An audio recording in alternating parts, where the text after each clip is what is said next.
Nous accueillons maintenant M. David Delbaz, qui est astrophysicien au CEA à Saclay.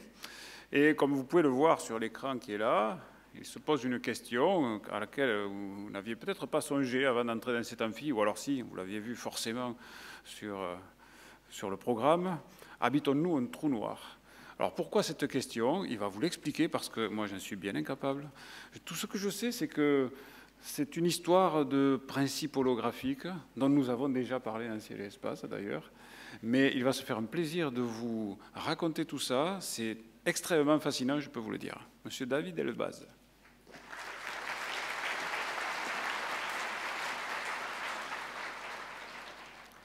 Bonjour, merci d'être venus si nombreux pour venir écouter une conférence dont effectivement vous n'êtes peut-être pas parfaitement au courant de ce qui va se passer, et moi aussi d'ailleurs, parce que ce dont je vais essayer de vous parler aujourd'hui, c'est d'une partie beaucoup plus exploratoire que ce dont on a l'habitude de parler habituellement. Je vais essayer de vous renseigner sur une démarche qui est en train de se développer en ce moment pour expliquer un peu mieux l'univers et en particulier la gravité. Alors, j'étais la semaine dernière à une conférence à Séoul, en Corée du Sud, et j'étais allé là-bas pour parler de mon sujet de travail qui est l'étude de la formation des galaxies. On avait des nouvelles images d'un ensemble d'antennes interférométriques qui s'appelle ALMA, pour mesurer la poussière interstellaire dans les galaxies, mesurer le gaz dans les galaxies, qui sont les réservoirs qui participent à la naissance de nouvelles étoiles. Et notre objectif était de mesurer la formation de nouvelles galaxies et d'étoiles au cours de l'histoire de l'univers en suivant plusieurs tranches de l'univers. Et ce que j'expliquais dans ma conférence à Séoul, c'est que les galaxies semblaient naître, et les étoiles dans les galaxies semblaient naître à un rythme qui ne collait pas bien avec nos théories. Et nos théories prenaient en compte un acteur majeur pour comprendre la naissance des galaxies dans l'univers, c'est ce qu'on appelle la matière noire.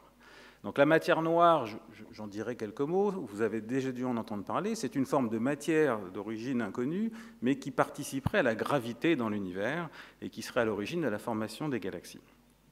Et donc, je posais la question, et la plupart des conférences travaillent, par exemple, des conférenciers travaillent avec cette hypothèse de matière noire et aussi une forme d'énergie noire qui est à l'origine d'une accélération de l'expansion de l'univers. J'en dirai aussi deux mots.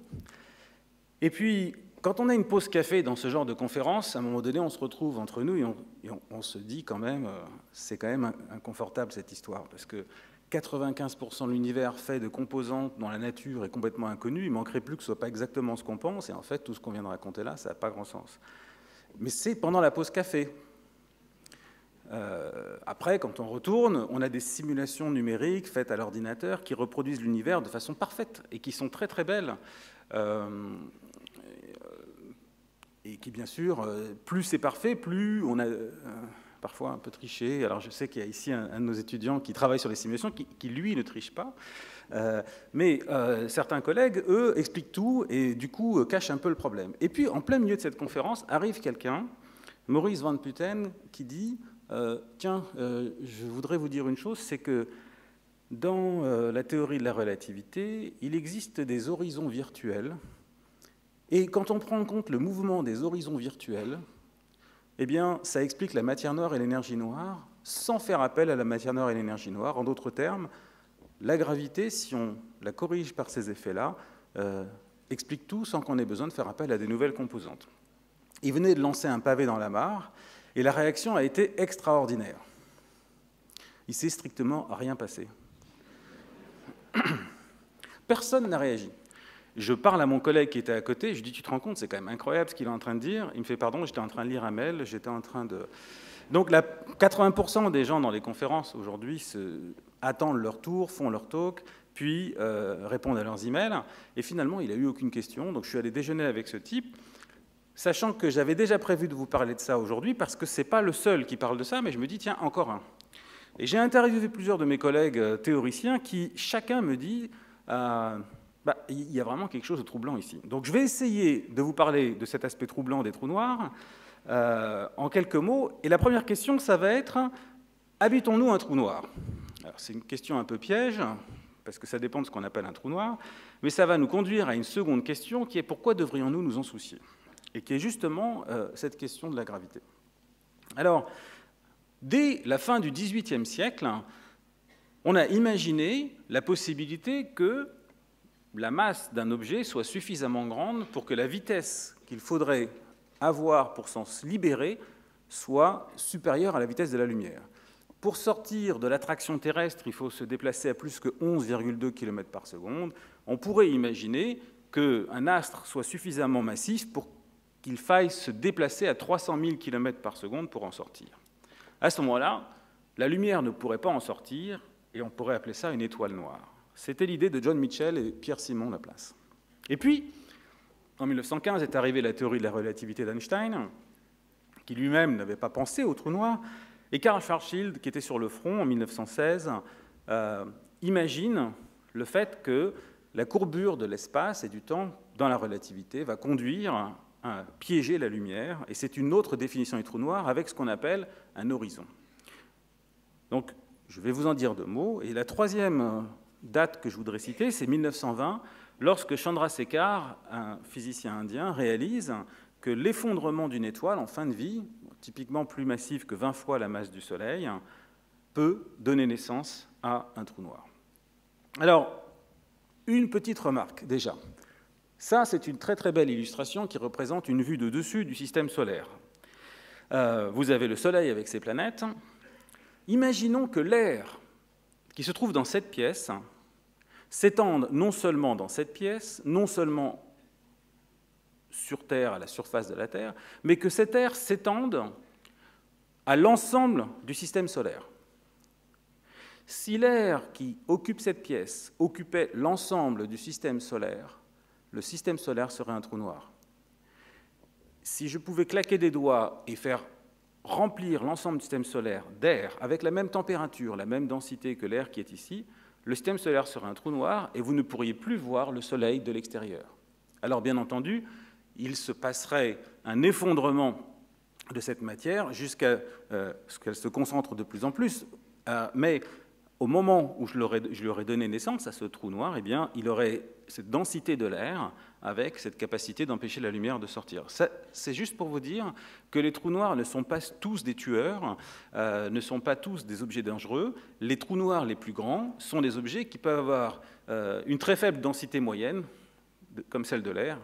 Et en réalité, comme la matière va aller vers le centre, la densité est plus complexe à comprendre.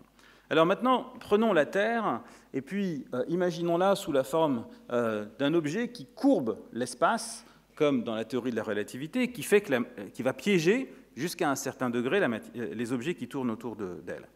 Donc, à la surface de la Terre, si vous voulez quitter la surface de la Terre, une fusée par exemple, il faut partir à 11,2 km par seconde, c'est-à-dire 40 000 km/h.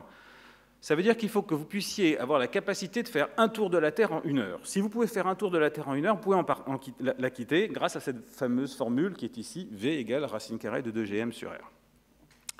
Bon, maintenant, on va comprimer la Terre par un facteur 12. Pourquoi? Parce que l'attraction gravitationnelle est d'autant plus forte que vous êtes près de l'objet qui vous attire. Si vous êtes loin, vous sentez moins l'attraction. Si vous êtes près, vous sentez plus d'attraction. Et c'est la distance au centre de la Terre qui compte. Donc si je comprime la Terre, eh bien, l'attraction à la surface de la Terre sera plus grande. Si je la comprime d'un facteur 12, il faudra faire un tour de la Terre en 1 seconde pour pouvoir sortir de la Terre. Si je la comprime encore plus, jusqu'à atteindre un rayon de 0,9 cm, pratiquement 1 cm, la vitesse qu'il faudra pour sortir de la Terre, ça sera 300 000 km par seconde. Donc là, on aura créé un trou noir. Donc la masse de la Terre comprimée dans un rayon de 0,88 cm, c'est une étoile noire. Alors, revoyons maintenant la différence qu'il y a entre le point de vue de Newton et le point de vue d'Einstein sur la gravité.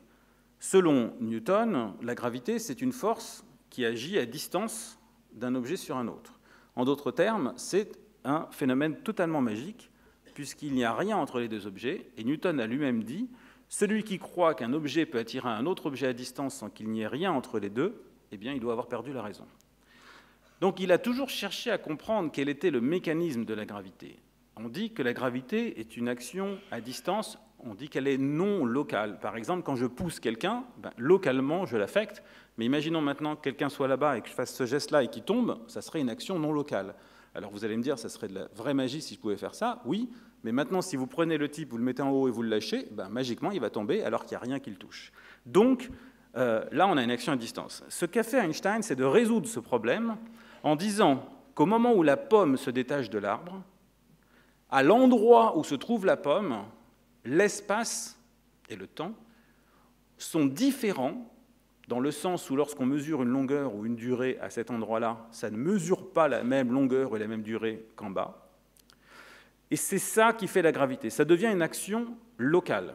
Aujourd'hui, on a des horloges atomiques qui sont tellement précises que si vous les soulevez de 10 cm au-dessus de la surface terrestre, le temps ne s'écoule plus à la même vitesse dans l'horloge. Les GPS sont sensibles à l'effet de la gravité terrestre, et si on ne faisait pas de correction de cet effet local qui est lié à la gravité terrestre et la déformation des longueurs et des durées par la présence de la Terre, au bout d'une journée, vous auriez une erreur d'1 kilomètre sur un GPS. Donc, avec Einstein, on a une action locale. Mais pour l'instant, on n'en est simplement qu'à une idée, deux principes qui vont avoir le même effet, qui tous les deux permettent d'expliquer un principe qui est fondamental dans la relativité, c'est que si une pomme et une boule de pétanque sont lâchées dans le vide en même temps, eh bien, elles vont arriver au même temps au sol. Ça, c'est une drôle de coïncidence qui a fait penser à Einstein que ce n'était pas une propriété des objets, la gravité, mais une propriété de l'espace. Alors, il y a une validation de la théorie d'Einstein au début, en 1915, lorsqu'on a pu expliquer l'écart entre l'orbite de Mercure et celui qui était prévu par la théorie de Newton, qu'on n'arrivait pas à expliquer et qu'on pouvait expliquer avec la très forte gravité à proximité du Soleil dans le cadre de la relativité. Puis en 1919, quand on a vu que le Soleil courbait la trajectoire de la lumière qui venait d'une étoile en arrière-plan, or, la lumière n'a pas de masse. Donc, selon Newton, la lumière ne devrait pas subir la gravité. Si elle subit la gravité, c'est que ce n'est pas un effet de masse, puisqu'elle n'a pas de masse, c'est un effet de déformation de l'espace-temps qui est engendré par le Soleil. C'est la preuve qu'Einstein a raison, que c'est une propriété de l'élasticité de l'espace, et ça c'est monstrueux, d'autant plus monstrueux que le 14 septembre 2015, nous avons été traversés par une déformation de l'espace et du temps qui vous a tous comprimés, sans que vous vous en rendiez compte, mais cette déformation vous a comprimé d'un 10 millième de la taille d'un proton, donc c'est extrêmement difficile de le ressentir, mais ce passage d'onde gravitationnelle, c'est justement la preuve de l'élasticité de l'espace. Un autre phénomène intéressant, c'est qu'on voit dans les images de l'univers des déformations, des images d'arrière-plan de galaxies qui viennent de la déformation de l'espace, et on voit ce qu'on appelle des fantômes de galaxies. Donc c'est la preuve que l'espace a une structure. Alors ces ondes gravitationnelles, je sais qu'il y a eu une présentation ici sur le sujet, je dirais juste deux mots, c'est que c'est la preuve de l'existence de trous noirs qui ont des masses qui ont 30 fois la masse du Soleil, qui peuvent se vivre en couple et qui peuvent fusionner entre eux. C'est un exploit majeur que d'avoir réussi à montrer ça, mais pour nous, ce qui va nous concerner ici, c'est le fait que des trous noirs peuvent rayonner quelque chose. Ça, c'est un premier élément intéressant, c'est qu'un trou noir qui est censé ne rien produire rayonne quelque chose. Alors bien sûr, c'est dans son environnement. Et vous allez voir qu'on peut aller encore plus loin dans l'idée que des trous noirs peuvent rayonner quelque chose. Donc maintenant, continuons notre exploration des trous noirs. Il y a des faux... on entend souvent dire que les trous noirs sont des sortes d'aspirateurs qui vont aspirer tout ce qui est autour d'eux. Ça, c'est une fausse idée. Si je transformais le Soleil en un trou noir, il aurait un rayon de 3 km et les planètes tourneraient autour du Soleil sans que ça n'ait aucun effet sur elles. Un trou noir n'aspire rien du tout. Maintenant, quand on va au centre de la galaxie, la Voie lactée, on s'aperçoit que les étoiles tournent autour d'un centre de masse et que cet objet est invisible, mais pourtant, il courbe la trajectoire des étoiles. Il y a là un trou noir d'à peu près 4 millions de fois la masse du Soleil.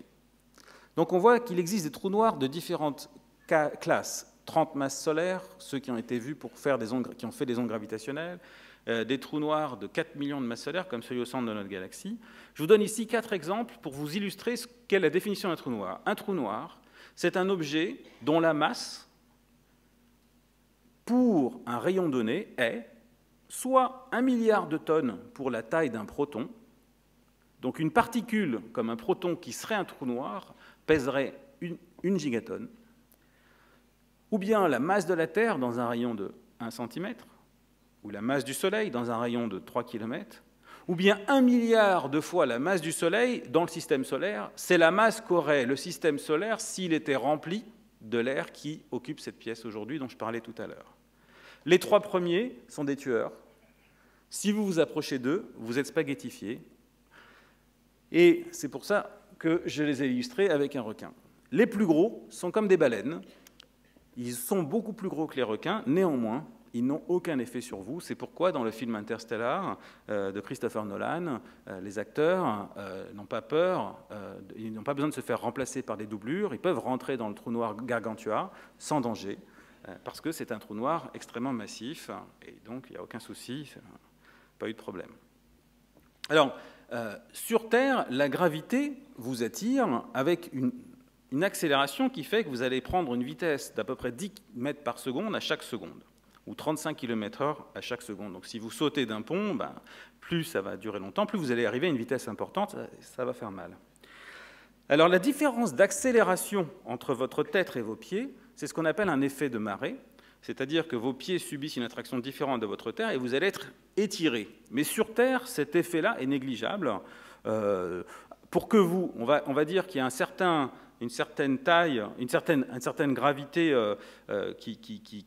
qui va commencer à vous faire sentir quelque chose. On peut appeler ça le rayon de Aïe, c'est-à-dire qu'à partir du moment vous allez dire Aïe, vous allez sentir quelque chose. Donc c'est un critère scientifique qui est assez utile. Donc le rayon de Aïe, c'est typiquement si les pieds accélèrent plus qu'une certaine vitesse par rapport à votre tête. Bon, et sur Terre, c'est négligeable, c'est vraiment, vous êtes bien loin de ce rayon de Aïe. Maintenant, le trou noir au centre de la Voie lactée, là, 4 millions de masses solaires, vous pouvez plonger dedans, mais vous allez être spaghettifié. Pardon, le trou noir, excusez-moi, vous pouvez plonger dedans, vous n'allez pas être spaghettifié. Maintenant, si vous allez dans un trou noir de une masse solaire, là, c'est 200 milliards de fois la gravité terrestre, et vous allez être spaghettifié. Le terme a été inventé par Stephen Hawking, ça veut simplement dire ce que ça veut dire. Si le système solaire donc, était rempli d'air, ce serait un trou noir. Prenons maintenant le milieu interstellaire. Alors, je dois dire que le système solaire, ça tombait sous le sens, mais je précise, n'est pas rempli d'air. Donc vous n'êtes pas dans un trou noir défini comme le système solaire avec l'air. Pour l'instant, vous n'êtes pas dans un trou noir. Je sais qu'il y a des gens qui s'inquiètent là. Pour l'instant, ça va. Le milieu interstellaire contient un atome dans un dé. Un atome par centimètre cube. C'est beaucoup plus vide que les plus grands vides qu'on peut faire sur Terre.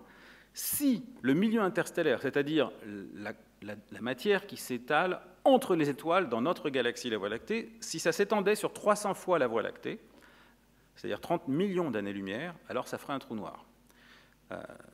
Bon, il se trouve que la Voie lactée ne fait pas 30 millions d'années-lumière, elle fait à peu près 100 000 années-lumière, elle est beaucoup plus petite que ça, et qu'au-delà de la Voie lactée, il y a beaucoup moins de matière, donc on n'est toujours pas un trou noir.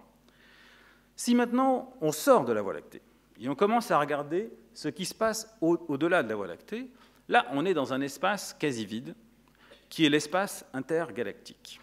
L'espace intergalactique est quasi vide, mais il est suffisamment quasi vide pour n'être suffisamment pas vide, si vous me suivez, je m'appelle David, pour avoir 0,25 atomes par mètre cube. Donc, 1 mètre cube, c'est déjà énorme, et vous n'avez qu'un quart d'atome là-dedans. Donc il faut que vous preniez 4 mètres cubes pour avoir une chance d'avoir un atome dans le milieu intergalactique. Sauf que le milieu intergalactique, lui, il est très très grand. Il faudrait un rayon de 65 milliards d'années-lumière pour qu'en englobant un tel rayon de milieu intergalactique, vous fassiez un trou noir. Ça, c'est beaucoup. 65 milliards d'années-lumière, c'est même plus que ce que l'on peut voir aux plus lointaines limites de ce qu'on peut voir dans l'univers. Si maintenant on prend en compte le fait qu'il y a plus de masse dans l'univers que la matière lumineuse, la matière noire dont on suppose l'existence par le fait que lorsqu'on regarde le Soleil tourner autour du centre de la Voie lactée, il tourne à 220 km par seconde. Il a fait une vingtaine de tours depuis sa naissance, donc il est majeur, puisque c'est les années galactiques. Et à 220 km par seconde, il devrait avoir quitté la Voie lactée depuis belle lurette parce que la masse contenue dans la Voie lactée, celle qui fait de la lumière, ne suffit pas à maintenir une étoile qui tourne à 220 km par seconde à la distance où se trouve le Soleil du centre de la Voie lactée. Donc, le Soleil est attiré par un excès de masse de la matière noire et qui va expliquer pourquoi on peut rester en orbite autour du centre de la Voie lactée malgré les grandes vitesses qu'ont les étoiles. Et cette quantité de matière noire, quand on la calcule à l'échelle de l'ensemble de l'univers, elle fait 6 fois plus de matière, il y a 6 fois plus de matière noire que de matière normale. Donc si on prend ça en compte, on aboutit à l'équivalent de 1,65 atomes par mètre cube. Ça reste tout petit, mais ça suffit à faire que le rayon qu'il faudrait atteindre pour englober suffisamment de matière atteigne le seuil classique de formation d'un trou noir, c'est-à-dire l'idée de Mitchell et de Laplace qui est que si vous avez suffisamment de masse, la lumière ne peut pas s'en sortir. On n'est pas dans une vision très complexe relativiste, on n'est pas non plus avec la vision encore plus complexe du fait qu'au centre d'un trou noir, il y a un point d'énergie infinie, qui s'appelle la singularité. Pour l'instant, je regarde ça de façon très classique, eh bien, un rayon de 25 milliards d'années-lumière. Alors, l'âge de l'univers depuis le Big Bang, ce n'est pas l'âge de l'univers, c'est le temps qui s'est écoulé depuis le Big Bang, c'est 13,8 milliards d'années. Souvent, les gens se disent, donc l'univers a pu gonfler, en tout cas la zone observable, que sur une distance de 13,8 milliards d'années-lumière en 13,8 milliards d'années. Eh bien non, parce que pendant que la lumière voyageait jusqu'à nous, l'espace continuait de gonfler et l'expansion de l'univers, j'y reviendrai, atteint des vitesses apparentes supérieures à la vitesse de la lumière. En d'autres termes, si on situe la Terre ici et qu'on regarde autour de nous, alors je vous précise parce que c'est moi qui l'ai fait, c'est une demi-sphère, c'est pas une gamelle de chien. Non, parce que mon beau-père me dit c'est encore ta gamelle de chien à chaque fois que je le montre. Et maintenant que je vous ai dit gamelle de chien, vous ne voyez plus qu'une gamelle de chien, je sais, alors que vous aviez vu une demi-sphère avant, j'ai pris un risque. Cette demi-sphère, qui contient des grumeaux rouges et des grumeaux bleus, représente la plus lointaine image de l'univers, c'est le fond diffus cosmologique, avec des petites irrégularités. On a vraiment amélioré le contraste. En réalité, il n'y a quasiment aucun contraste, et c'est bien pour ça qu'il faut de la matière noire. Bon, elle est située à une distance de nous de 45 milliards d'années-lumière. Je reviendrai sur ça plus tard, mais sachez que maintenant, eh bien, entre nous et cette gamelle se situe une autre limite, qui est celle qui, lorsqu'on calcule la quantité de masse qui se situe entre nous et cette distance que j'ai mis en noir, qui est à 25 milliards d'années-lumière de nous, il y a suffisamment de masse pour faire un trou noir. Et donc, normalement, la matière qui se situe là-dedans devrait s'effondrer et faire un trou noir, et aboutir à une énergie infinie au centre. Il se trouve que l'univers est en expansion, et que la gravité est contrebalancée par l'expansion de l'univers, et donc ce n'est pas aussi simple que ça, mais d'un point de vue classique, on peut donc définir cet horizon-là, et on peut dire que d'une certaine manière, d'un point de vue classique, on pourrait dire, oui, nous sommes à l'intérieur d'un trou noir. Et qu'est-ce qu'on en a à faire? Pour l'instant, pas grand-chose. Donc, peu importe, pour l'instant. Alors pourquoi j'ai dit 45 milliards d'années-lumière? Je vais juste le préciser. Nous sommes ici, ça c'était 42 millions. Ça c'était 380 000 ans après le Big Bang. Alors la Terre n'avait pas cette tête-là, mais imaginez que les particules de la Terre, qu'on représente par la Terre, et nos particules, qui étaient déjà là, se trouvent représentées par cette chose-là qui est la Terre. À 42 millions d'années-lumière de nous, 380 000 ans après le Big Bang, cet objet-là, qui est chauffé à 3000 degrés, au-dessus du zéro absolu, projette de la lumière. Chaque point sur cette sphère, autour de nous, est chaud, comme la surface d'une étoile. Le Soleil est à peu près 6000 degrés, là c'est 3000 degrés. Donc vous êtes à l'intérieur de l'équivalent d'une surface d'étoile, et chacun des points envoie de la lumière. Cette lumière est à 42 millions d'années-lumière de nous.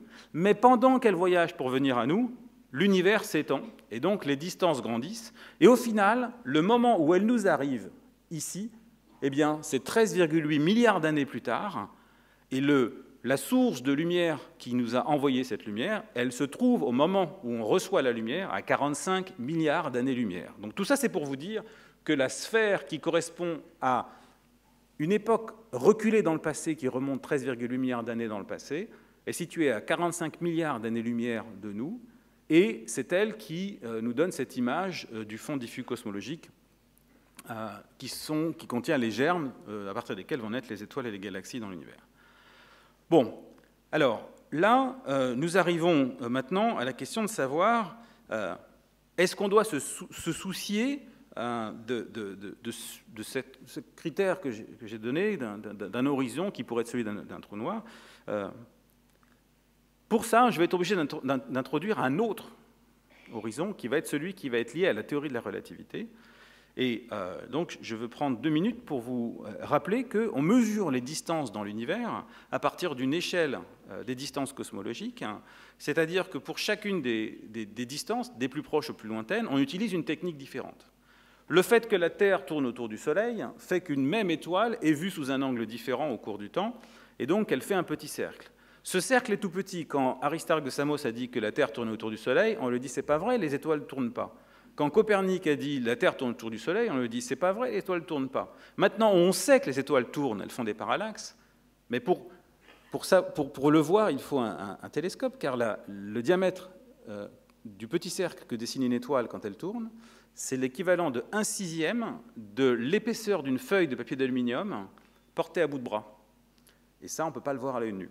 Donc, on ne peut pas voir à l'œil nu ce mouvement des parallaxes, on peut le mesurer avec un télescope, et quand on regarde ce mouvement-là, c'est une projection du mouvement de la Terre autour du Soleil, et comme on sait que la Terre est à 150 millions de kilomètres du Soleil, par une simple triangulation, on peut calculer la distance de l'étoile.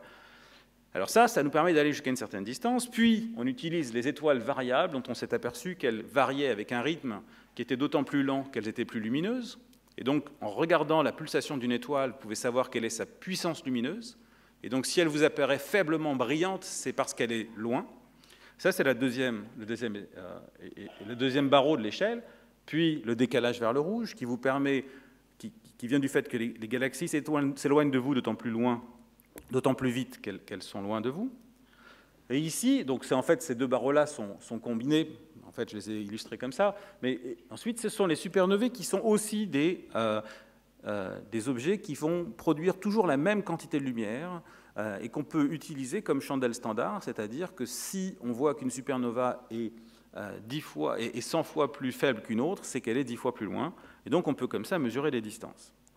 Grâce à ça, on peut se repérer dans l'expansion de l'univers, on peut mesurer les vitesses des galaxies qui sont autour de nous, qui sont d'autant plus rapides à s'éloigner de nous qu'elles sont lointaines. Ça, c'est le cas, quel que soit le point où vous vous trouvez dans l'univers, vous êtes au centre d'un mouvement d'expansion. Et c'est là où, en étudiant ce 4e barreau de l'échelle, c'est-à-dire la brillance d'étoiles supernovae, que Adam Riess a fait une découverte. Il a dit à ses collègues « Ne croyez pas ce que votre cœur et votre raison voient, mais ce que vos yeux voient. » Parce qu'il y avait un tout petit écart entre ce qu'on attendait selon la théorie et ce que l'on voyait, et ce tout petit écart signifiait quelque chose de troublant. Ça, c'est le taux d'expansion de l'univers, c'est-à-dire la vitesse à laquelle chaque morceau d'univers, d'espace, grandit au cours du temps, en, par exemple, 1 seconde. Et ici, c'est le temps qui s'est écoulé depuis le Big Bang. Donc ici, on est à 380 000 ans après le Big Bang, 100 millions d'années, 1 milliard d'années, 10 milliards d'années, et ça, et le Big Bang, donc, serait par là. Maintenant, on va essayer de voir comment a varié la vitesse à laquelle s'étend un morceau d'espace dans l'univers. Voilà comment il a varié. C'est la courbe rouge. Au moment du Big Bang, l'expansion était très rapide, puis il y a eu ce qu'on appelle une décélération, c'est-à-dire que chaque morceau d'espace dans l'univers a diminué de vitesse, puis on s'est arrêté de diminuer cette vitesse il y a 6,5 milliards d'années, et depuis 6,5 milliards d'années, la vitesse, le taux d'expansion augmente. En d'autres termes, on est aujourd'hui, ici, en plein milieu d'un nouveau Big Bang, puisque l'expansion accélère de plus en plus. Et donc ça ne peut être produit que par une autre source d'énergie qui amène l'univers à aller s'étendre et qui pourrait être la même source d'énergie qui explique le Big Bang. Et donc maintenant, on a potentiellement quelque chose d'intéressant. C'est le fait qu'il est possible qu'en comprenant pourquoi l'univers accélère aujourd'hui, dans son expansion, on pourra peut-être comprendre le Big Bang auquel on n'arrive pas à remonter. Ce n'est pas sûr, mais c'est possible. Pour la première fois, on commence à s'approcher du Big Bang en pensant à l'avenir. Maintenant, voici un autre fou furieux. Tanu Padmanabhan. Et là, je le cite parce que je ne veux pas être le seul fou furieux. 2008. Voilà ce qu'il dit. Il n'est pas le premier, mais je trouve que sa présentation est intéressante pour parler de la gravité comme une illusion. Il dit, dans un article scientifique où d'habitude on dit voici l'équation 3 qui entraîne l'équation 4, etc., voici le discours qu'il a dans un article scientifique. Je vais maintenant vous donner des arguments qui montrent que le problème de l'accélération de l'expansion de l'univers, ce qu'on appelle le problème de la constante cosmologique, résulte essentiellement de notre méconnaissance de la nature de la gravité et que la solution demande une perspective alternative où la gravité est traitée comme un phénomène émergent. Alors, qu'est-ce que c'est qu'un phénomène émergent? C'est ça, par exemple. Phénomène émergent, c'est lorsque un certain nombre d'objets font apparaître une propriété nouvelle quand ils se combinent ensemble. Par exemple, pendant que je vous parle, des particules, des atomes, se combinent ensemble pour faire émerger ma pensée, puis faire émerger ma parole. Et cette pensée, elle a émergé de la combinaison de ces atomes. Donc ma pensée, ma parole est un phénomène émergent. L'élasticité ou la tension de surface de l'eau est un phénomène émergent. La forme de ce visage qui pourrait arriver de façon aléatoire, la probabilité est faible, mais les formes qu'il y a sur l'eau sont des phénomènes émergents. Et la gravité serait, selon lui, non pas, et il reprend des propos d'autres, mais là, non pas une interaction fondamentale, alors que c'est la première interaction fondamentale qu'on a étudiée et qu'on a compris, ce ne serait pas une interaction fondamentale, la gravité, ça serait une propriété qui émerge à notre échelle macroscopique de la même manière qu'une pensée émerge quand je vous parle. La gravité ne serait pas un phénomène fondamental, et la raison pour laquelle tout le monde se plante, c'est parce qu'on est dans une illusion. Je prétends, dit-il, que nous avons mal compris la nature de la gravité, en raison de la façon dont les idées ont évolué historiquement. Vue sous le bon angle, la description de la gravité devient remarquablement simple et explique les faits que nous supposions sans penser qu'il y avait une explication. Toute théorie qui explique la gravité comme une propriété de l'espace-temps, ce qui est la théorie de la relativité générale, s'accompagne inévitablement de l'existence d'horizons virtuels qui dépendent toujours de l'observateur. Or, toute variation d'énergie, vous savez qu'en physique, on décrit les changements dans la nature par des variations d'un état d'énergie. Vous prenez cet objet, vous le mettez en haut, il a une énergie potentielle, une énergie gravitationnelle, vous le lâchez, cette énergie gravitationnelle va se transformer en énergie de mouvement, en énergie cinétique, et c'est la variation d'énergie qui permet de décrire les mouvements. Donc, une variation d'énergie, E, une variation DE, permet de décrire l'évolution d'un système avec une variation de volume, dV. Donc ici, vous avez quelque chose qui se décrit en 3 dimensions, dE plus PdV, mais qui peut être traité d'une manière analogue et équivalente en 2 dimensions, T et ds, T la température, et ds une variation d'un quelque chose qui s'appelle S, qu'on appelle l'entropie, et qui peut se définir sur une surface à 2 dimensions. Et là, il le dit, c'est pas moi qui ai inventé ça, c'est né de l'histoire des trous noirs. C'est en étudiant les trous noirs qu'on a compris qu'on pouvait faire une transition entre 3 dimensions et 2 dimensions.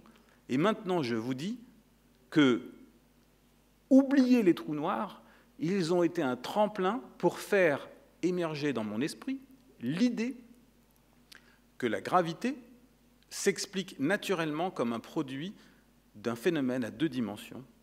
Et c'est ça que je vais essayer de vous décrire aujourd'hui. Et c'est cette idée-là qui est en train d'émerger aujourd'hui dans l'esprit de beaucoup de théoriciens, qui est en train de se développer aujourd'hui. Et c'est là où je joue un exercice qui est très difficile, puisque je ne suis pas en train de vous dire « nous avons découvert le boson de Higgs, bingo ».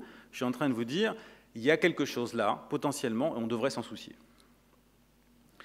Alors, tout a commencé avec ce type, John Wheeler, qui disait que sa vie se divisait en 3 parties, selon qu'il pensait, dans la première partie de sa vie, que tout est particule, dans la deuxième partie, que tout est champ, des champs d'interaction, et dans la troisième partie, que tout est information. Et le souci arriva au moment 3, la troisième partie de sa vie. Je rappelle, pour avoir une idée un peu du personnage, que John Wheeler, c'est celui qui a inventé le terme de trou noir. Quand il a proposé de le mettre dans l'article qu'il a écrit pour le journal Physical Review, l'éditeur a refusé parce qu'il trouvait que c'était un terme obscène. Ça, c'était en 1968. Ce à quoi il a ajouté « Oui, mais les trous noirs n'ont pas de cheveux ». John Wheeler est dans son bureau Et tout à l'heure, je vous ai parlé de la pause café, et c'est vraiment l'essentiel de notre sujet ici. C'est le moment de la pause café qui est le moment clé. Si vous allez à un congrès d'astrophysique, vous pouvez dormir pendant les présentations et ne jamais rater la pause café. John Wheeler avait une pause café avec un thé, mais ça marche tout aussi bien avec un thé, et se pose la question suivante. J'ai une tasse de thé chaud, si je verse, j'ai une tasse de thé qui a refroidi, pardon, une tasse de thé froid, si je verse du thé chaud dedans, la température du thé va augmenter. Là, vous vous dites, j'ai vu plus fondamental comme problème de cosmologie. Vous avez vu la tête du bonhomme? Il se dit, mais ça m'ennuie. Alors, pourquoi ça m'ennuie? Parce que l'entropie, c'est la mesure du désordre dans l'univers. Et plus des particules sont agitées, plus il y a de désordre. Donc, quand j'ai versé du thé, j'ai augmenté le désordre dans ma tasse de thé, donc dans l'univers. Et donc, lui, tranquille, au moment de sa pause thé dans son bureau, était en train d'augmenter le désordre de l'univers, et il se dit, mais je n'ai pas envie d'augmenter le désordre de l'univers. Voilà le problème auquel il était confronté. Alors, ce qui est fou, c'est que je suis sûr que vous vous posez parfois des questions comme ça, et il y a toujours quelqu'un à côté de vous qui vous dit « Qu'est-ce que tu as fumé Est-ce qu'il t'en reste ?» Mais non, allez jusqu'au bout. Pas du joint, mais de l'idée. Allez au bout. Voilà ce qu'il se dit, lui. Je vais m'en sortir. Imaginons qu'il y a un trou noir à côté de moi. Je verse le thé dans le trou noir discrètement. Personne ne va jamais le savoir. Et j'aurais augmenté le désordre de l'univers une petite fraction de seconde, et après, plus rien. Et là, il se dit, ah, j'ai un autre problème. Ça veut dire qu'en fait, les trous noirs permettent de se débarrasser du désordre dans l'univers. Or, la thermodynamique dit que le désordre ne peut qu'augmenter dans l'univers. Vous le savez bien, il y a Trump qui vient de se faire élire. C'est physique. L'élection de Trump, c'est thermodynamique. Vous vous dites, il y avait le bordel Bush, il y a mieux. Bon. Eh bien, là, il se dit, je vais essayer de contrecarrer ça avec un trou noir. Et ça, c'est gênant, parce que les trous noirs qui sortent de la physique, ça lui pose un problème. Donc, à ce moment-là, il y a son étudiant qui arrive dans son bureau, qui s'appelle Jacob Bekenstein, qui est aujourd'hui quelqu'un d'un certain âge, mais qui était à l'époque son étudiant. Il lui pose la question, il lui dit, Jacob, j'ai un problème, j'ai imaginé ce truc-là, qu'est-ce que tu en penses? L'autre ne dit rien, rentre dans son bureau, et il revient quelques temps après, l'histoire ne dit pas exactement combien de temps après, et il dit, professeur, en fait, vous ne pouvez pas vous en sortir comme ça. Quand vous avez versé votre thé dans le trou noir en imagination, vous avez augmenté la masse du trou noir. Alors, une tasse de thé, ce n'est pas gros par rapport à un trou noir qui pourrait être assez massif, mais ça augmente la masse du trou noir. Or, tout à l'heure, je vous ai montré que les trous noirs, c'était une certaine masse dans un certain rayon. Et donc, si vous augmentez la masse d'un trou noir, eh bien, il va gonfler, il va avoir un rayon plus grand. Donc, sa surface va être plus grande. Bon. Maintenant, la surface d'un trou noir, je ne peux pas la définir de manière absolument parfaite, cette frontière entre l'intérieur et l'extérieur du trou noir, à cause de la mécanique quantique. La mécanique quantique dit qu'il existe un principe d'incertitude qui vous interdit de connaître avec certitude, ou avec une précision absolue, la position de tout objet dans l'espace. Et donc, la frontière qui sépare le trou noir de l'espace a une épaisseur. Si cette épaisseur, elle n'a pas une épaisseur particulièrement déterminée, mais on utilise souvent de façon un peu comment dire, tirée du chapeau, mais qui se trouve être assez efficace, la longueur de Planck, qui est de 10 puissance moins 33 cm. Cette épaisseur vient de la physique quantique, et elle est appliquée à l'horizon d'un trou noir, sa frontière avec le monde extérieur, qui est un phénomène de relativité générale. Là, on commence à toucher à la physique fondamentale parce que la mécanique quantique et la théorie de la relativité générale ont été imaginées au début du XXe siècle, mais n'ont jamais été compatibles l'une avec l'autre. Alors, avec l'étude de la surface des trous noirs, on commence à pouvoir imaginer les deux. dans une même vision. Et ce que dit Bekenstein, c'est que cette épaisseur-là, ça va créer en fait des petites cellules qu'il appelle des cellules de Planck, qui ont la taille de Planck, du physicien Planck, mais surtout, lui, il était beaucoup plus grand que ça, Planck, mais la taille des cellules de Planck, c'est 10 moins de 33 cm, vous suivez quand même.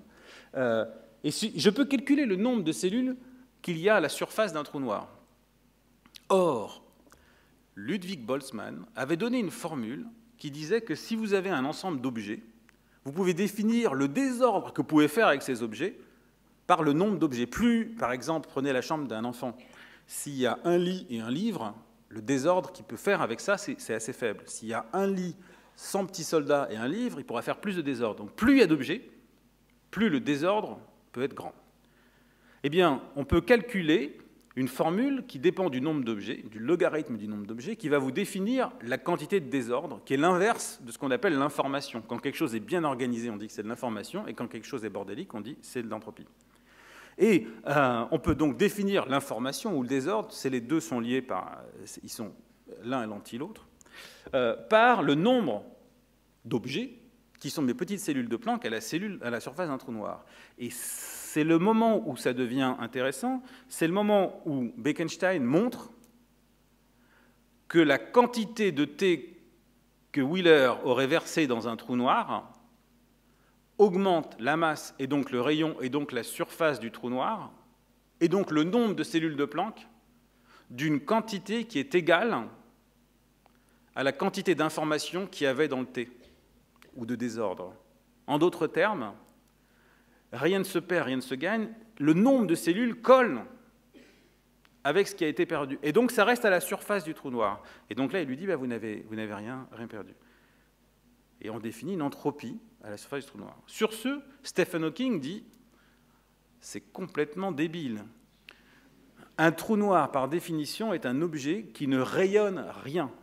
Si on définit une propriété thermodynamique d'un trou noir, c'est-à-dire une entropie, on peut calculer la variation de cette entropie, on peut raisonner de manière thermodynamique, c'est-à-dire étudier les propriétés d'un ensemble de particules, qui sont ici les cellules de Planck. Et donc on doit normalement avoir une température associée à la surface d'un trou noir. Et qui dit température dit rayonnement. Et donc il dit qu'il doit y avoir un rayonnement des trous noirs. Or, ça voudrait dire que les trous noirs rayonnent, donc c'est impossible. Et en essayant de démontrer que Bekenstein s'est planté, Hawking trouve par un autre processus la preuve et le résultat de Bekenstein, et il trouve la même chose que lui. Il écrit un article où il dit « Voilà ce que j'ai découvert ». Et seulement à la fin, il dit d'ailleurs, ça ressemble à ce que dit Bekenstein, avec une faute d'orthographe dans Bekenstein. Donc il y a juste 2 fois Bekenstein, et je crois même qu'à la fin de l'article, dans la bibliographie, il n'y a même pas la citation à l'article de Bekenstein. En fait, il voulait vraiment dire que l'autre avait tort. Mais il a retrouvé le truc. Et depuis, tout le monde parle du phénomène de Hawking. Alors qu'en réalité, c'est Wheeler, Bekenstein, Hawking d'une certaine manière. Son phénomène, c'est le suivant. Le vide quantique crée des paires de particules et d'antiparticules qui, lorsqu'elles se forment, s'annihilent l'une avec l'autre, dans un temps très très court, mais si elles se formaient à la surface, à l'horizon des événements d'un trou noir, là où, quand on est dedans, on ne peut pas s'en sortir, et quand on est dehors, eh bien, on est dehors, eh bien, on peut imaginer qu'elles se séparent par l'effet du trou noir et qu'il y ait une évaporation du trou noir, une perte d'énergie. Et là, Hawking se rend compte que non seulement il peut y avoir un rayonnement du trou noir, mais que quand il fait le calcul, ce rayonnement correspond au rayonnement qu'on attendrait pour un corps chauffé à une température qui est la température qui correspond à celle qu'on calcule quand on calcule le nombre de cellules de Planck qui est à la surface du truc. Donc, il vérifie Bekenstein. Pire, c'est que quand vous appliquez ce qu'on appelle la théorie des cordes au système, ça marche et on trouve le même résultat. L'article de Stephen Hawking ne dit pas que les trous noirs rayonnent de la lumière, il dit que les trous noirs explosent. Pourquoi? Parce que plus un trou noir est petit, plus son effet de spaghettification est fort. Rappelez-vous, un gros trou noir, une baleine, un petit trou noir, un requin, vous n'êtes pas spaghettifié si vous tombez dans le Gargantua comme dans Interstellar, vous êtes spaghettifié quand vous tombez dans un petit trou noir. Ça veut dire que la capacité de séparer deux particules est d'autant plus forte qu'un trou noir est petit. Mais si un trou noir rayonne de l'énergie, il va perdre de l'énergie, mais l'énergie, c'est de la masse. E égale mc2. Donc s'il perd de la masse, il va devenir plus petit. Son rayon va diminuer. Mais si le rayon diminue, il va se rapprocher d'un trou noir qui est encore plus puissant pour faire déchirer les paires. C'est par un effet qu'on appelle un effet de marée. Et le phénomène va s'accélérer, plus l'énergie qui va être rayonnée va être grande, plus le trou noir va diminuer, plus la capacité qu'il aura à rayonner l'énergie va être grande, plus il va rayonner, plus, etc. Et c'est ce qu'on appelle une explosion.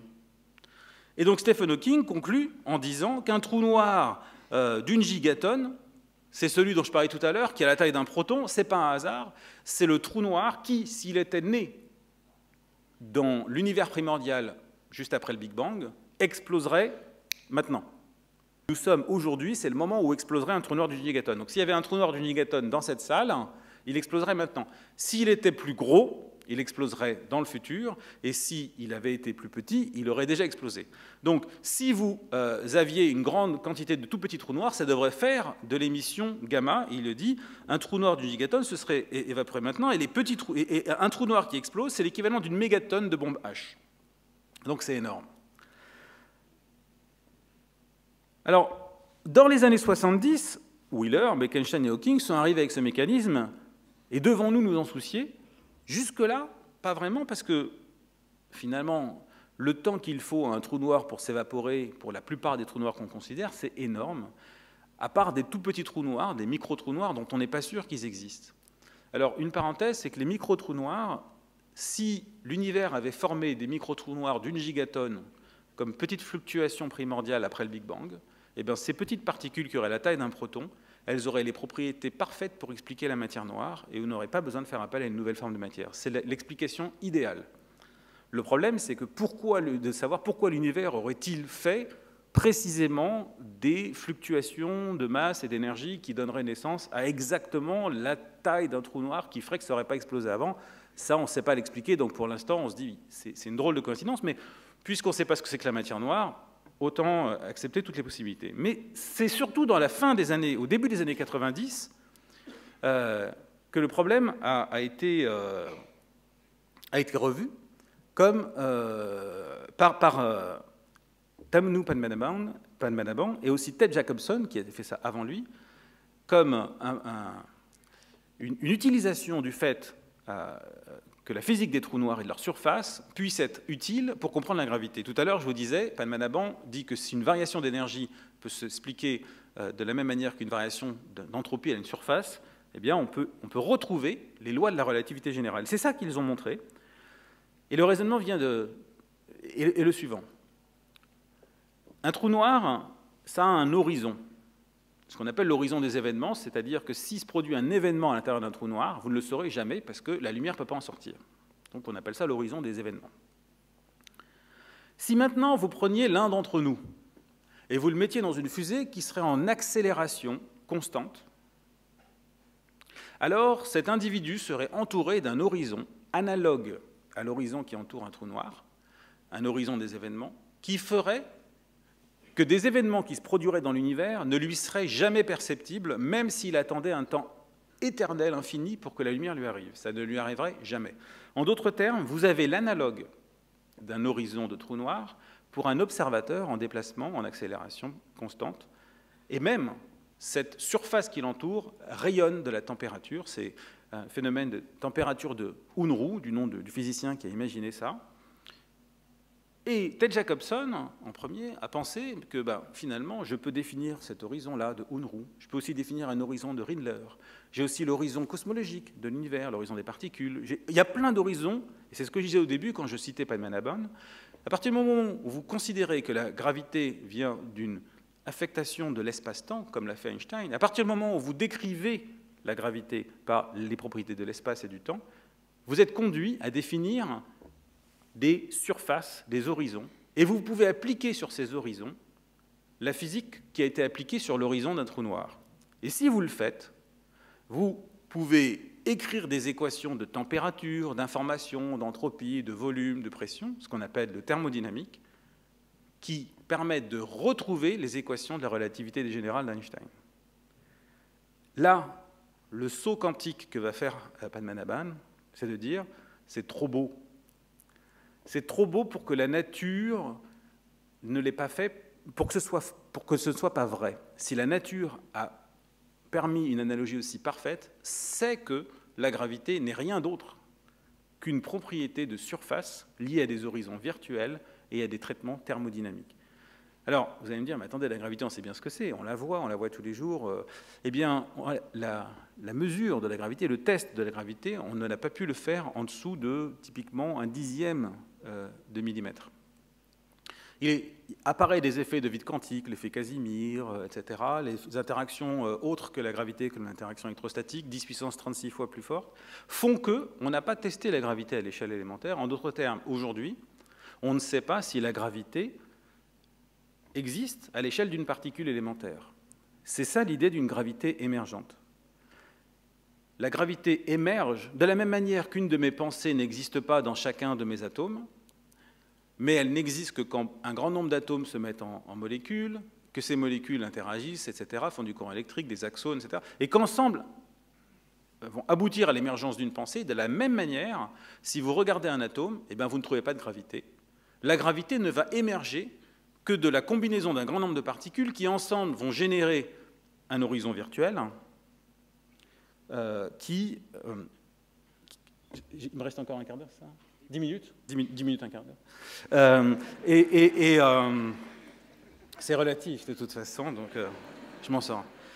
De toute façon, le talk d'après, il parle de microgravité, donc il a beaucoup moins de temps. Voilà. Et donc... on se retrouve dans cette nouvelle vision de la gravité qui serait une forme d'illusion, en fait, qui serait enfin, pas une illusion, elle est là, mais elle serait émergente. Illusion, ça serait le fait de croire que c'est une interaction fondamentale. Gerhard Toft, alors attention aux jeunes, ça s'écrit Teouf, mais ça se lit Toft. Voilà, il est là, il est en train d'essayer d'arracher un morceau d'aimant avec un collègue, parce que s'il y arrivait, on pourrait avoir un monopole magnétique, ce qu'on n'arrive pas à faire, mais ce qu'ils essayent de faire ici, ils font une expérience. Ce sont des théoriciens, ils n'ont pas le même sens de l'expérience que nous. Leonard Susskind, qui est ici, qui a ensuite écrit un article qui s'appelle « Le monde est un hologramme », parce que ce qu'a fait Toft, c'est de dire, mais attendez, si je peux exprimer la gravité comme une propriété émergente, à partir de 2 dimensions, mais qu'est-ce qui me dit que l'univers a 3 dimensions? Moi, je dis que l'univers n'a que 2 dimensions et la 3e est une illusion. Et donc, on passe d'une gravité... Alors, on passe d'une gravité qui est une forme d'illusion parce qu'elle émerge et qu'elle n'est pas une interaction fondamentale, à ensuite un espace à 3D qui est une illusion parce qu'en réalité, l'espace n'a que 2 dimensions. Le problème, c'est que le fou furieux convainc les théoriciens des cordes, puisqu'ils disent, de toute façon, pour nous, les particules, c'est des cordes à 2D, et on n'a pas besoin de la 3e. Donc, si vous nous dites qu'elle n'existe pas, ça nous arrange. Et donc, maintenant, on se retrouve dans une situation où, avant, on parlait de l'énergie noire, qui était cette énergie qui provoque l'accélération de l'expansion de l'univers, qui était un 5e élément, une quintessence, la 5e essence. Et maintenant, on se retrouve de nouveau avec la philosophie grecque, le mythe de la caverne. C'est-à-dire que vous avez des images en 2D, c'est nous, et on en fait une histoire à 3D, mais en réalité, ce qu'on regarde, c'est un monde à 2D. Alors, le problème que pose Toft dans son article, il dit « Je ne sais pas où est l'écran, où est écrit la gravité, où est écrit le monde, qui est un hologramme, sur un écran qui pourrait être l'horizon cosmologique ou pas, je ne sais pas. » Donc, il ne sait pas où est l'écran, il se le demande. Et ça, je trouve ça assez troublant, qu'il se dit « Le monde est une illusion, écrite quelque part, je ne sais pas où. » Alors, les hologrammes, vous en avez ici dans Big Bang Theory. Vous voyez ici, un hologramme, c'est une projection en 3D d'un objet qui a 2 dimensions, avec une petite épaisseur, qui est la longueur de Planck. Et maintenant, on en arrive à la fin de la présentation où... je vais vraiment tenir le temps, en fait, je rigolais. Je dis ça pour qu'il soit... Et puis après, il va me laisser. Et donc, c'est le fait que... On revient maintenant à la matière noire et à l'énergie noire. Souvenez-vous, à la pause café, les collègues, machin, on est gêné que 95% de l'univers soit fait de matière noire et d'énergie noire. Si maintenant, vous vous dites que tout ça, vous l'avez déduit de manière indirecte, puisqu'on ne les voit pas, de la gravité, et si des gens vous disent « mais la gravité n'est pas ce que vous croyez, c'est une illusion, etc. », quel effet ça peut avoir? C'est là où on arrive à la présentation qu'a fait ce type, Maurice Van Putten. Mais il n'est pas le seul. Eric Verlinde, il y a eu un article qui est paru il y a quelques jours, qui a fait la une des journaux, Emergent Gravity and the Dark Universe, mais il avait commencé à proposer ses idées un peu plus tôt. Est-ce que c'est vrai ou faux? J'en sais rien. Un autre article, Anthropic Inflation, de Damien Essen, Paul Frampton, etc. Que disent tous ces gens? Chacun avec sa façon. Alors par contre, quand vous discutez avec eux, ils sont sûrs de leur coup. Mais chacun a une vision différente. Ce qui est troublant, c'est l'idée de la gravité émergente. C'est d'autant plus troublant que la transition entre le 2D et le 3D a été écrite mathématiquement d'une façon parfaitement élégante par un physicien argentin qui s'appelle Juan Maldacena. Et cet article est aujourd'hui l'article le plus cité de tous les articles de physique fondamentale. Ça veut vraiment dire qu'il y a quelque chose qui touche les gens et qu'elle est effective et efficace pour expliquer certaines choses, cette théorie. Maintenant, ce que je vais dire, c'est encore plus supputatif, c'est le fait que la matière noire et l'énergie noire seraient le reflet d'une gravité qui merdoie. Donc, vous avez ici un horizon, qui est l'horizon de l'eau. L'horizon cosmologique, celui qu'on voit de loin, c'est l'équivalent du fait que si ce petit bateau qui est là émettait de la lumière, par exemple faisait des pulsations, vous recevriez la lumière avec un délai. Et donc, quand vous recevez la lumière, c'est la lumière émise dans le passé. Donc, l'horizon des particules, c'est le 45 milliards d'années-lumière que je disais tout à l'heure. C'est là où sont les sources de lumière qui ont émis leur lumière à 45 millions d'années-lumière de nous, 380 000 ans après le Big Bang. Mais maintenant, imaginez que vous ayez un bateau qui est derrière cet horizon du fait de la courbure de la Terre, qui va maintenant de l'autre côté de la Terre. S'il émet de la lumière, vous ne la recevrez jamais. Donc cet horizon-là, ça devient l'horizon des événements, c'est-à-dire qu'aucun événement qui se produit là-bas ne vous arrivera jamais, même si la lumière est émise. Cet horizon des événements, c'est celui qu'il y a dans un trou noir, puisque si quelque chose est dans un trou noir, vous ne le verrez jamais, puisque c'est de l'autre côté de l'horizon des événements. Bon. Je reprends la Terre, la gamelle, 45 milliards d'années-lumière. Cet horizon-là, c'est l'horizon des particules.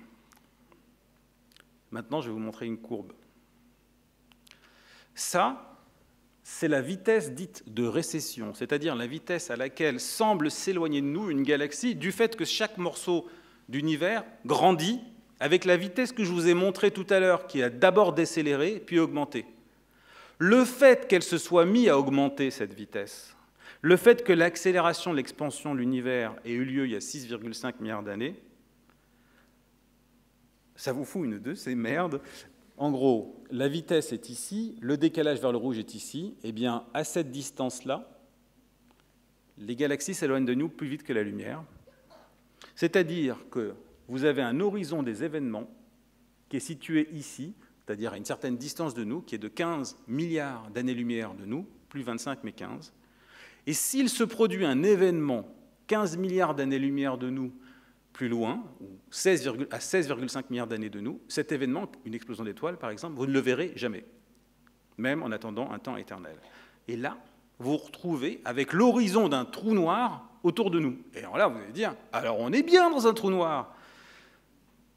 Il vient, le titre de la présentation, c'est « Habitons-nous dans un trou noir », il ne reste plus que, je sais pas, 5-10 minutes de présentation, et je n'ai toujours pas compris si on était dans un trou noir.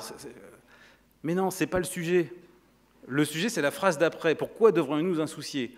Le fait qu'on a un trou noir, il va y en avoir 4-5 ici ou plus qui vont me dire « Mais oui, mais la métrique dans un espace en expansion, c'est une métrique de Friedman-Robertson-Walker. La métrique d'un trou noir, c'est une métrique de Schwarzschild. Vous ne pouvez pas appliquer l'un à l'autre. » OK. Oubliez ça.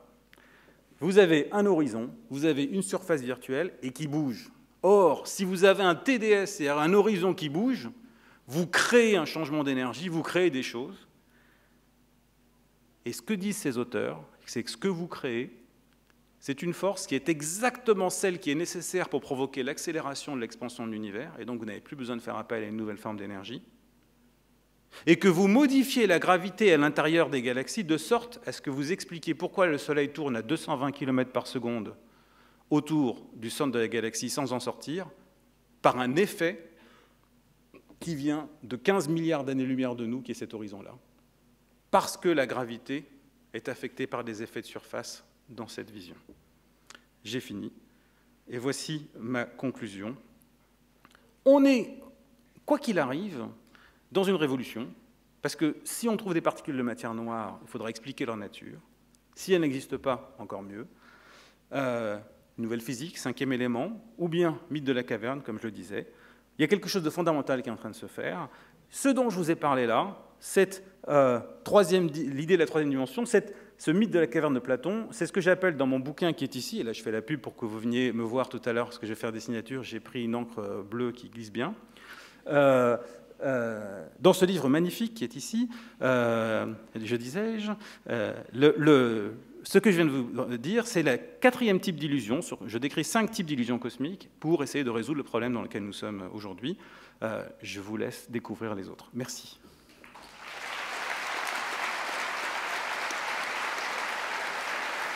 C'est une fois la fin.